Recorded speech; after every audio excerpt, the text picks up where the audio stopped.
Destination Proxima B4 Red. A very unimaginative name.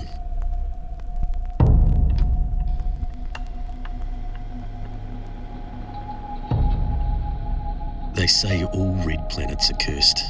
Cursed like it's a warning, not a myth. But hey, we launched anyway.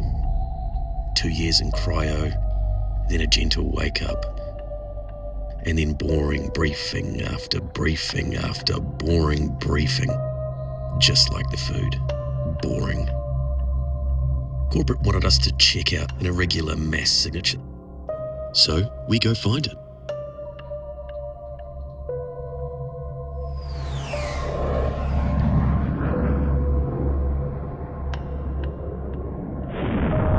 The ship cruised into orbit. We touched down without a hitch.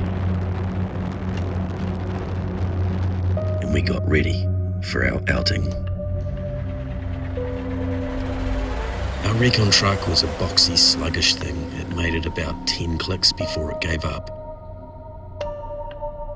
No bang, no smoke, just dead. So we hiked. We hiked back in our boiler suit and dust masks. Technically, the air was breathable, but dry and irritating, like 1,000 tiny sandflies in your throat.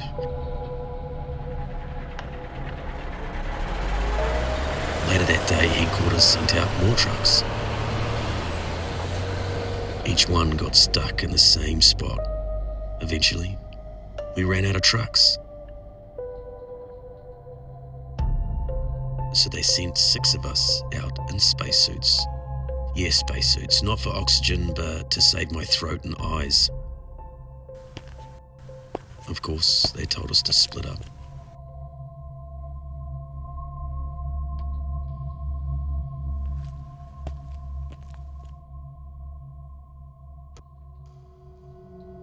The landscape was cracked and bitter.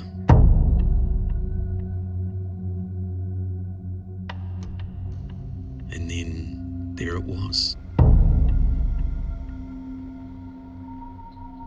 Not a rock, not a mirage, a pyramid, black and perfect. Near the base, a tunnel. And naturally, I went in.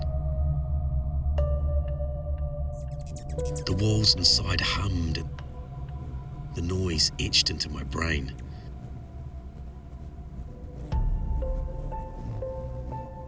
There were strange symbols on the walls.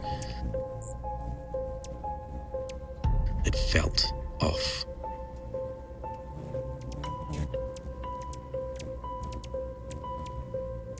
And then I saw it. A shape, seated, still. Its back to me. Its skin was slick, like it had been carved from oil and nightmares. I stood there, staring. Something shifted in me, around me, like gravity took a breath.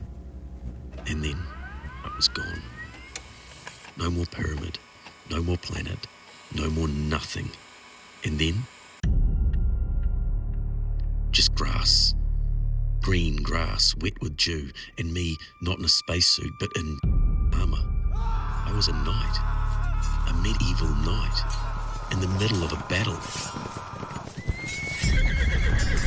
I soon realized this wasn't a hallucination. This was real. Years passed. I fought in battles I didn't understand. I loved a woman who smelled like wood smoke and blossoms, and learned a completely new language. I come to think of this as my home now. I found a monk, a quiet fellow, good with a quill. I told him everything, told him about the ship and the pyramid, and he wrote it all down. And that, dear reader, is the book you are holding.